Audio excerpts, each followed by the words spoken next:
أعوذ بالله من الشيطان الرجيم.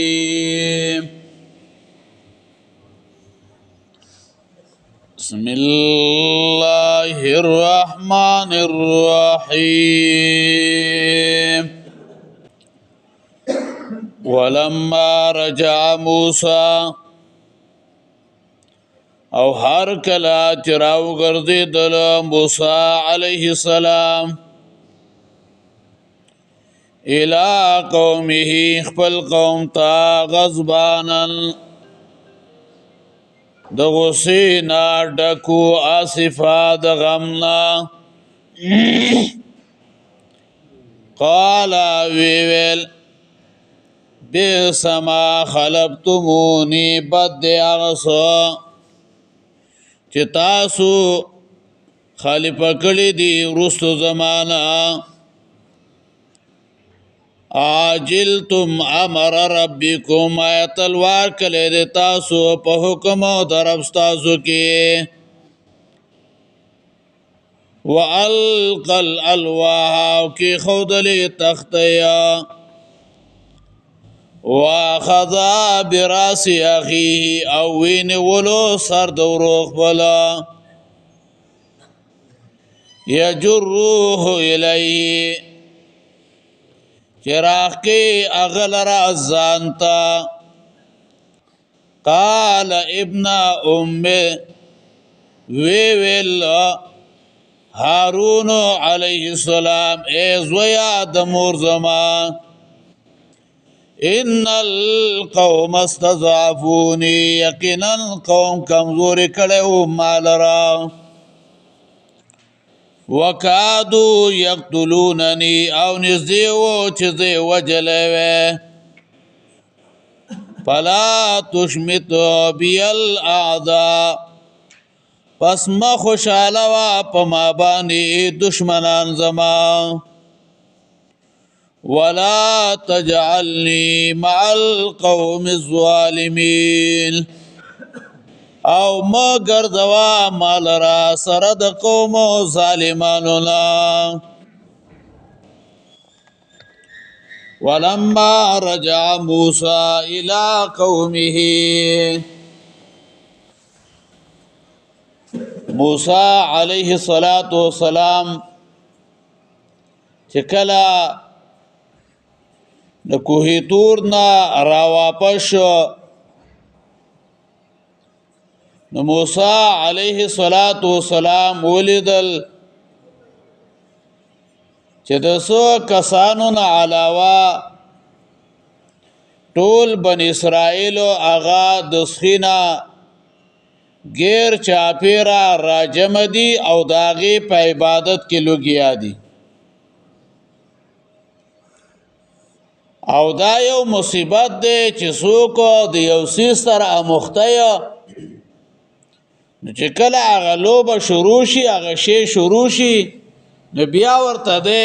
ټینګ نه یا ها په دې کې یو کس دی خو چې ډنګ وشي نو ګډاله ورله ځان رسوي کبل ځای کې چې ویوري بیا ته په پړو راټینګوا خو لیکن هغه به راټینګېږي هغه به نه نو دغه شانې دوی هم نو موسی علیه السلام راولګې د خپل ورور هارون علیه السلام او نور مؤمنانو ته ویل چې تاسو خو زما ډیر خراب او نیابت هغه کړی دی صلیخ ورځو پورې تاسو په زیبانه هغه برابر هغه پاتې نشوي او بیا بت پرستی هغه تاسو شروع کړله او د الله د دین د خاطر موسی علیه السلام ته غوسه ورلله او کومه تختې چې وین واغې راواغستلې هغه پزمکه باندې کې خودلې او مخکې ما په دې باندې تفصیل کړي چې دا تختې د سنوي چا یو چا بل بیا دا تختې سوي نو په دې باندې هم ما مخکې تفصیل او وضاحت هغه کړو موسی علیہ السلام راولګید خپل ورورو هغه د دې سر نه اونیو او ځان ته رانږدې کو او خبري هغه ورته کولی چې تاولی داسي د دې خلکو اصلاح هغه دی ولې نه کوله. ولما رجع موسی او هر کله چې راوګرځېدلو موسی علیه السلام الى قومه خپل قوم ته غضبانا د غصې نه ډک و آسفا د غم نه آسفا یعنی د غم نه ډک و. مفسرین ویا شدت الحزن والغضب سخت غم او غصې ته ویل کېږي یعنی سخت غصه او سخت غم جنو موسی علیہ السلام یا دادا غضبان ورورتا غصه او غم جنو پکارو د قوم باندې ورورتا غصه او غم جنو پکارو د قوم باندې. قال ویل بیسما خلقتمونی بد دی اغسا چې تاسو خلیف کړی دی ورستو زمانہ خلقتمونی تاسو کړی دی ورستو زمانہ یعنی زمانہ ایبان شوی ورستو زمانہ عاجلتم امر ربکم آیا تلوار کله دے تاسو په حکم درب استادو کې امر ربکم د امر نه مراد علما ویا مفسرین ویا مراد د دین عذاب دے د امر نه امر ربکم د امر نه مراد د الله عذاب دے زکا شرک سرا عذاب و نرازی مصائب و تکالیف و غرازی. یا دویم قول دار امر ربکم دا امر نا مراد یعنی دوی تا دا اللہ امر داو چی تاسو با انتظار کویا سو پوری چې تاسو ته موسی علیہ السلام نوی راواپس شوی کتاب نوی راوړی تاسو به د موسی علیہ السلام انتظار به کوئ. او دریم قول دار امر ربکم د امر نه مراد کار دی یعنی هغه وعده د صلیختو ورځو الله دوی سره وعده کړی و د موسی علیه السلام په جوابان یعنی تاسو جلته وکړه د وادي د خپل ربنا یا تاسو جلته وکړه د حکم د ربنا یعنی شرط واپس یا د الله حکم لا راغله نه دیو داغه نه مخکم ځان نه دین جوړ کړي دي او نن سبا خو دین موجود دی قرآن و سنت هغه موجود دی او خلق رضاننا بدعات و شرکیات رسمونه رواجونه هغه جوړ کړي دي او هغه پس روان دي. هلکه د الله بندا ځان ته مسلمان وي نو تعالی په کار داري چې قرآن نه تاسو کی کنه چې مال پر خوشاله کې څه کول پکار دي مال پر غم کې څه کول هغه پکار دي بس قرآن او سنت نه تاسو نشته د خواهشاتو بس روان دي. ایو کسو هغه د مور قبر دومره دنګ جوړ کړ اور دوی دا الله رحمت دی په باندې نه دا به نه بنديږي الله ستا کار دی دا به نه بنديږي. وَأَلْقَى الْأَلْوَاحَ او کی خودل تختیا وَأَلْقَى الْأَلْوَاحَ امام رازی رحمه الله ذکر کړی دی دا تفسیر کبیر دی د امام رازی رحمه الله د امام رازی رحمه الله تفسیر دی پدې کې دا ویا چې موسی علیہ السلام دا تختې په جلتې باندې کې خودلې وګوره القا معنا غرزول نه دي دا نه جواب تختې گزار کړلې دا معنا نه ده سورۃ یوسف 96 نمبر آیت مبارک وګورئ سورۃ یوسف 96 نمبر آیت مبارک وګورئ پای کې دې ذکر کړي سورۃ یوسف 96 آیت کې وایي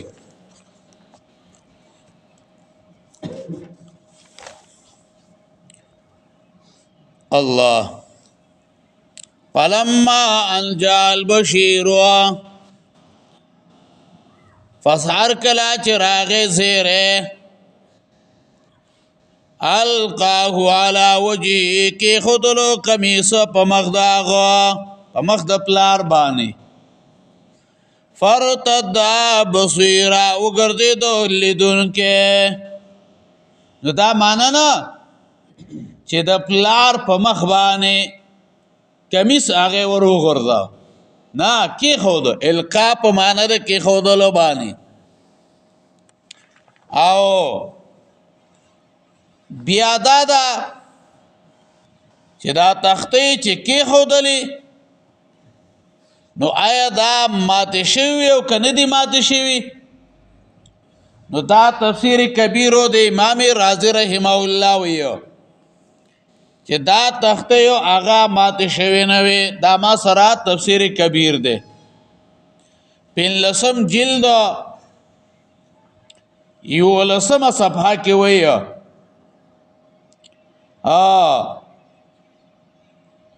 فهذا ليس في القرآن ولا قائل أن يقول ليس بالقرآن نشتري په قرآن کې الا انه القللواه مگر دا چې تختې وغورځولې فاما انه القى به سو تکسرت چې ماته شولې په هذا ليس بالقران ودا قران کې نشته دی وانه لجرأه عظيمه على كتاب الله دا خو یو ډېر لوی جرأت دی چې دا الله کتابو دراوالی او گزار دی کی او هغه د مات کړل شي ومثله لا يليق بالانبياء عليهم الصلاه والسلام او دا کار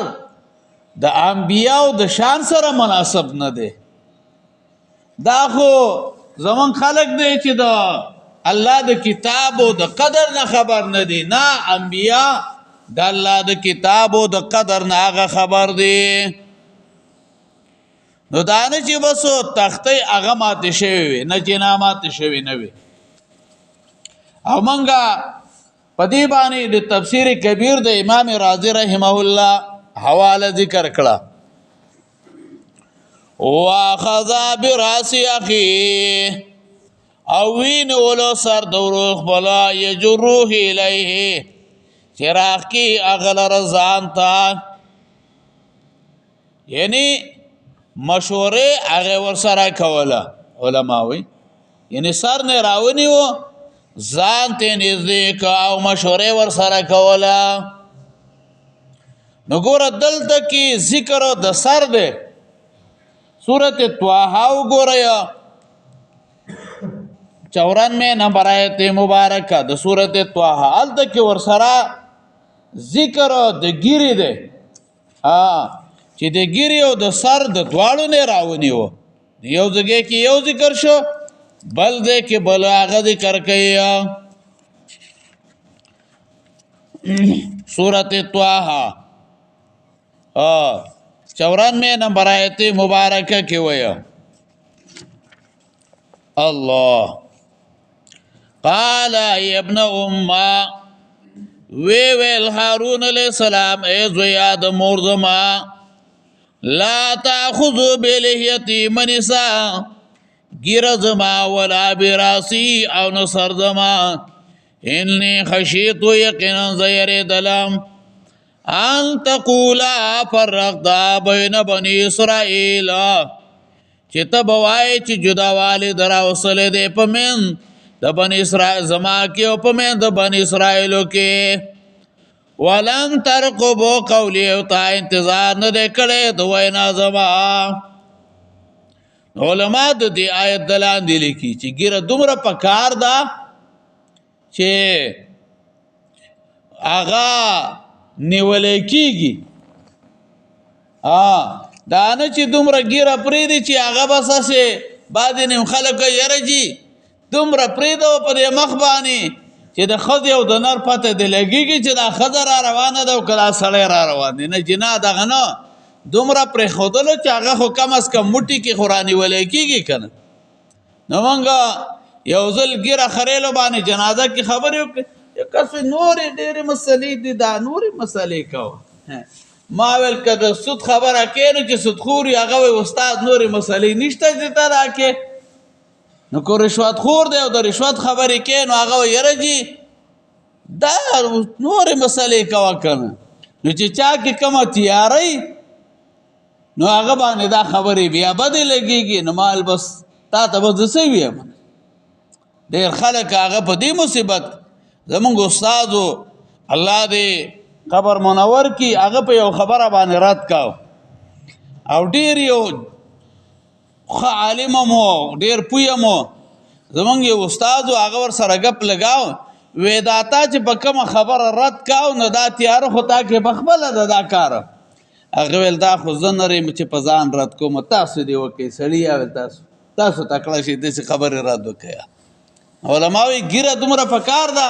چې هغه خو رانیولی کېږي که او چې نه رانیولی کېږي خچخچۍ ګیره یې پرېښې ده نه پکار دا ده چې ښه برابر ګیرې هغه پرېږدي واخذ براسی اخیه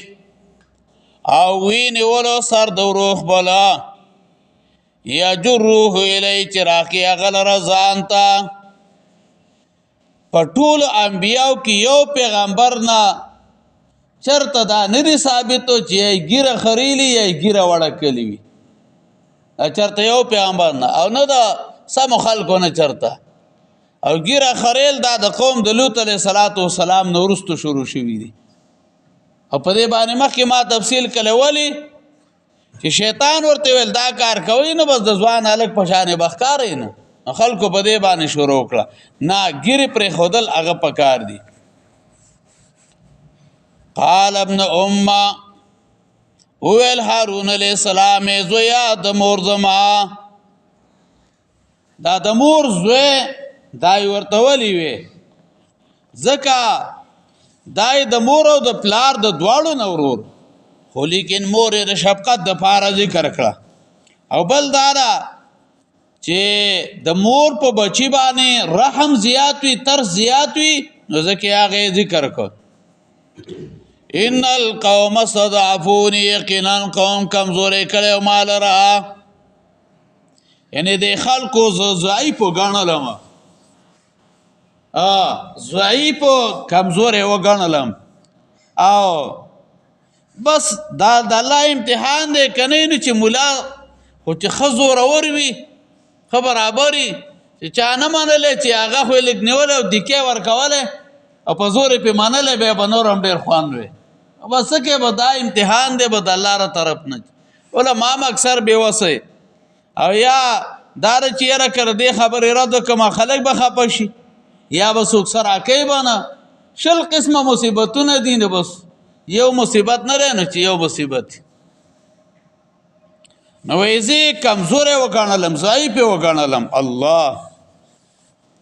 ځکه بن اسرائیل د موسی علیه السلام د هغه د تیز خوی نه یېرېدله خو لیکن د هارون علیه السلام نه خو نه یېرېده که له دې وجې نه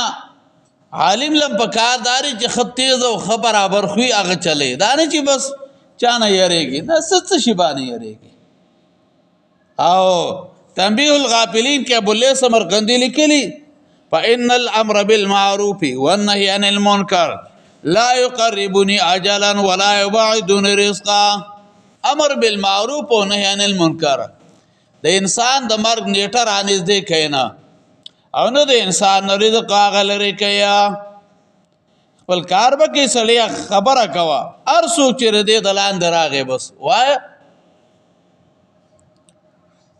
وکادو یقتلوننی نږدې وا چې زه وجلی وې. دا دلیل دی چې هارون علیه السلام دوی منع کړي تر دې چې د هغو د قتل اراده وکړه. وکادو یقتلوننی فلا تشمتو بی الاعداء پس مه خوشحاله وا په ما باندې دشمنان. فلا تشمیت بالاعداء مطلب دا دی که ته ما سره جنگ کې ته ما ته سختې خبرې کې نو خلک به وایي سړی هغه د خپل منځ کې ونښتله خپل منځ کې ونښتله. نو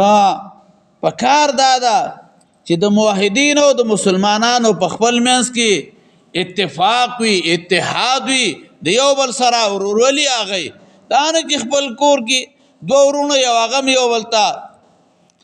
نښتي یو بل سره جنګونه کوي. شمشاد انګار ډېر ښه اشعار هغې پخوا به خلک ویل چې دا جنګ د سپو کار دی وایي نن سبا ماهرین وایي چې دا د پښتنو کار دی. معمولی خبره باندې به جنګونه دی یو به وایي زه ډېر زورور یم او بل به وایي زه ډېر زورور یم. ما باندې وي دشمنان هغه مه خوشحاله وه. ولا تجعلني مع القوم الظالمین او مه ګرځوه ما لره سره د قوم ظالمانو نه. قال ویل موسی علیه السلام ربي ای زما ربه کله چې هغه ته د هارون علیه السلام د براعت یقین وشو نو د الله نه د خپل ځان او د خپل ورور د پاره د بخښنې دعا یې وکړه. قال ویل موسی علیه السلام ربي ای زما ربه اغفر لی بخښنه وکړې ما ته ولأخي زما ورور ته وادخلنا فی رحمتک او داخل کې مونږ لره په مهربانۍ ستا کې وانت ارحم الراحمین او خاص ډېر مهربانې د مهربانۍ کوونکو نه. ولما رجع موسی او هر کله چې راوګرځېدو موسی علیه السلام الی قوم خپل قوم ته غضبانا د غصې نه ډک و آسفه د غم نه. قال ویل بئس ما خلفتموني بد دی هغه څه